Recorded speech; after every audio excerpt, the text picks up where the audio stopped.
Lula vai analisar o projeto de lei que reduz as penas dos condenados por tentativa de golpe de Estado e pelos atos criminosos de 8 de janeiro em 2023. 8 de janeiro de 2023. Os detalhes chegam de Brasília com Rafael Procópio.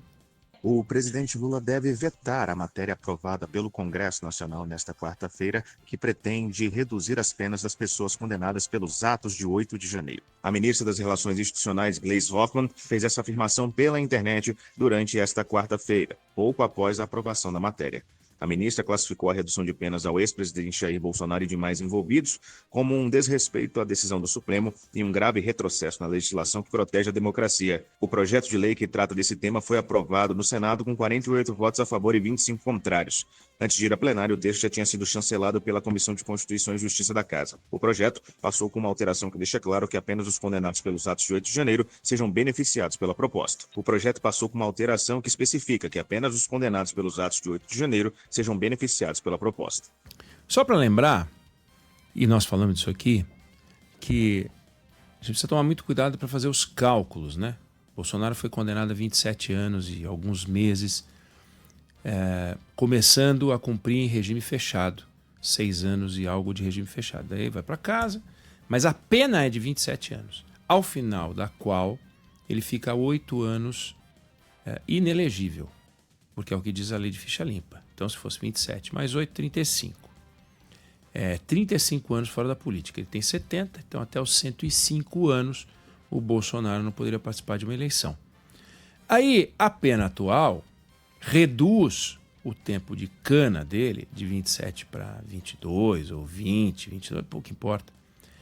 O que reduz bastante é o tempo encarcerado, de 6 anos e pouco para 2 anos e pouco. Então, ele vai ficar 4 anos a menos na cadeia.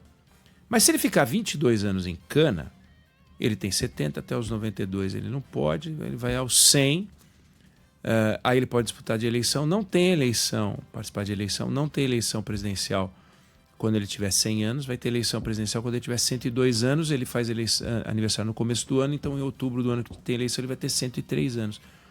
E aí tem gente dizendo que, não, houve um benefício muito grande para o Bolsonaro. Gente do céu, que benefício do quê? Benefício do quê? Em vez dele ficar até os 100 e não sei quantos anos, ele vai ficar até os 100 e poucos anos fora de eleição, e a gente chama isso de benefício. Vai ter benefício para a Débora do Batom, alguns outros vão ter benefício. Agora o Bolsonaro está frito, assado. O que pode mudar é se porventura ganha um candidato de direita, ele fazer anistia. Isso é outra discussão. E a anistia, ela não autoriza a liberdade absoluta. Então, ainda assim, ele pode ficar longe das eleições. Ele não está numa boa situação. Boa situação está quem ganhou na Mega Sena, boa situação está quem conquistou um novo emprego, quem ganhar as eleições em 2026. Tenho minhas dúvidas, porque 2027 promete ser um ano muito difícil, mas o Bolsonaro está enroscado. Você acha que ele gostou da ideia de lançar o filho dele, Flávio? Ele adora a ideia. Ele não queria ser ele. Disputando de novo Lula versus Bolsonaro. Segunda vez na história. Lula versus Bolsonaro. A primeira ele perdeu e agora, quem sabe, ele poderia ganhar e tal. E aí ele lança o filho. Você acha? Você acha que é assim que funciona? O Pelé ficou feliz de ver o filho Edinho jogando no gol e com isso ele se sentia realizado? Talvez ele tivesse orgulho sim de ver o filho jogando, mas ele queria ele jogar, só que a política permite que um cara de 50, 60, 70 anos possa continuar jogando. Pelé não podia continuar a jogar. É diferente, eu não estou dizendo que o Bolsonaro é o Pelé, mas ele é um craque da direita, conseguiu virar presidente. Você e eu, não sei se você já foi síndico, eu não fui nem síndico de prédio, então vamos combinar que, o cara foi presidente da República, né? E conseguiu um feito. O único presidente da República desde que tem reeleição que não se reelegeu, porque é um lambão. Mas aí está lá o filho dele. Então ele está enroscado. Então cuidado quando alguém fala anistia que favorece o Bolsonaro. Sim, você pode usar o verbo favorecer, porque o verbo favorecer não é quantitativo, né? Você só pode usar favorecer até 80% da pena. Não existe isso. Mas favorecido, ele não está, né? 102 anos, eu acho que não é legal. Os bombeiros mantêm as buscas por um homem que sumiu durante as fortes chuvas na cidade de Guarulhos, na Grande São Paulo. O carro em que ele estava foi arrastado pela correnteza na última terça e a suspeita é que ele foi parar no rio Tietê.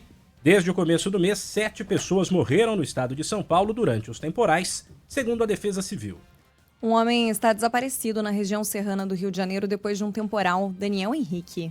Bombeiros de 4 quartéis atuam nas buscas pelo servidor público de Petrópolis que desapareceu após ter o carro arrastado pela água da chuva que atingiu a cidade da região serrana do Rio nesta quarta-feira. De acordo com familiares, Mauro de Oliveira França, de 68 anos, é morador de Duque de Caxias, na Baixada Fluminense, e trabalha na Companhia Petropolitana de Transportes. Um vídeo gravado na rua Visconde de Souza Franco, conhecido como Rua da Feira, mostra um carro vermelho sendo arrastado pela correnteza formada pela água da chuva e depois submergindo. O veículo foi retirado horas depois do Rio Palatino, no centro da cidade, em uma das entradas do túnel extravasor, mas o idoso segue desaparecido. Mergulhadores e drones apoiam a operação de buscas. O Supremo Tribunal Federal vai concluir hoje o julgamento virtual sobre a lei aprovada pelo Congresso que trata da demarcação das terras indígenas no Brasil. No entanto, a Corte já tem a maioria para derrubar a tese do marco temporal. Votaram contra o entendimento os ministros Gilmar Mendes, Flávio Dino, Cristiano Zanin, Luiz Fux, Alexandre de Moraes e Dias Toffoli. A lei determina que os povos indígenas só podem reivindicar terras ocupadas na data de promulgação da Constituição, ou seja, 5 de outubro de 1988. Atualmente são 900 mil quilômetros quadrados em disputa, o que equivale a países inteiros, como Portugal. O Supremo também considerou que os atuais donos das terras só deixem os locais depois de indenização prévia e deu prazo de 10 anos para que a FUNAI realize as demarcações. A Frente Parlamentar do Agronegócio promete manter a pressão para que a Câmara vote no ano que vem a emenda que fixa o marco temporal na Constituição. O projeto foi aprovado pelo Senado na semana passada. Para o deputado federal Evair de Mello, do PP, o Supremo extrapola as próprias funções ao decidir derrubar uma lei devidamente aprovada pelo Congresso.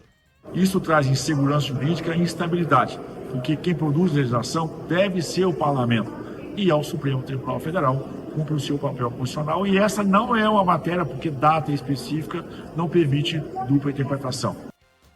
A votação virtual no Supremo, que analisa a lei do marco temporal, ficará aberta até 11h59 da noite de hoje. Tem um pouco de ingenuidade do Congresso também, porque é o seguinte, o artigo da Constituição permite a interpretação, que é o desejo do Constituinte, de que a data da promulgação da Constituição seja a data usada como aquela até a qual quem está ali, naquela data, na Terra, é dono da Terra. É isso que se queria. Aí vai o Supremo Tribunal Federal e interpreta que pouco importa se o indígena era ocupante da terra naquela data ou não, ele pode requerer a terra. E dane-se se uma família está lá há 60, 70 anos morando na terra, explorando a terra, dane-se. Essa foi a interpretação que o Supremo deu. Aí vai o Congresso Nacional e faz uma lei, sendo que o Supremo tinha dado uma interpretação a um artigo da Constituição. Como é que uma lei, sendo que o Supremo entendeu que um artigo da Constituição era inconstitucional? Veja só. Na verdade, ele não entendeu que era inconstitucional, ele entendeu que a interpretação dada para o artigo correta deveria ser que não é a data da Constituição, mas qualquer data. Aí você faz um projeto de lei e acha que aquilo vai ajudar? Não faz sentido. Você tem que fazer uma emenda constitucional. Tem que fazer uma emenda constitucional. Aí você faz uma emenda constitucional explicitando a interpretação correta desejada para a Carta Magna. É isso que tem que fazer. Mas eles fizeram por projeto de lei. Então já estava contratado esse ruído. Então agora já estão discutindo fazer uma emenda constitucional. Então faça uma emenda constitucional. Já deveriam ter feito uma emenda constitucional. E é óbvio que essa deve ser a interpretação correta. É evidente que é insegurança jurídica. É evidente que o Supremo Tribunal Federal está estimulando a insegurança jurídica. Não é de hoje, nem é só por causa dessa interpretação. É inacreditável que o Supremo não busque a pacificação de um artigo constitucional. Deu uma interpretação criativa. Mas Ficar impressionado com a criatividade do Supremo Tribunal Federal é ficar impressionado com a sua capacidade de ficar impressionado, porque eles nos surpreendem a todo instante, tomando decisões dessa natureza. Essa é mais uma decisão que eles já tinham tomado, já estavam nessa linha. Por que não tratariam a lei do mesmo jeito que trataram a interpretação do artigo da Constituição que explicitava o marco temporal? Então, que façam uma emenda constitucional, que se organizem para fazer uma emenda constitucional, dá muito mais trabalho, são 2 votações, 3/5 dos votos, 2 vezes na Câmara, 2 vezes no Senado, demora. Mas o Supremo também deu uma interpretação que os ocupantes da terra atual só devem sair, tem prazo de 10 anos, não sei o quê, e só devem sair com a indenização. Então esse negócio vai demorar, dá tempo de a sensatez ganhar corpo e aprovar uma emenda constitucional. Aprovando uma emenda constitucional que explicita o artigo da Constituição que o Supremo deu a sua interpretação particular e ideológica, talvez a gente possa aí sim pacificar as coisas, começar a pacificar as coisas no campo. Já é difícil pacificado. Com o Supremo tacando fogo, fica mais difícil ainda.